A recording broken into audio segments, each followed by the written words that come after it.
السلام علیکم ورحمۃ اللہ وبرکاتہ۔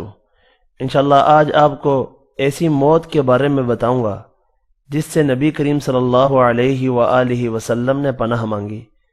نبی کریم صلی اللہ علیہ وآلہ وسلم نے 7 قسم کی موت سے پناہ مانگی ہے۔ نمبر 1، ناگہانی موت سے۔ نمبر 2، سام کے ڈسنے سے۔ نمبر 3، درندے کے حملے سے۔ نمبر 4، ڈوب کر مرنے سے۔ نمبر 5، جل کر مرنے سے۔ نمبر 6، کسی چیز پر گرنے سے۔ نمبر 7، میدان جنگ سے بھاگتے ہوئے مرنے سے۔ دعا ہے کہ اللہ تعالی ہمیں بھی ایسی موت سے پناہ دے۔ ملتے ہیں انشاءاللہ اگلی ویڈیو میں، تب تک کے لیے اجازت، دعاؤں میں یاد رکھیے گا۔ اللہ حافظ۔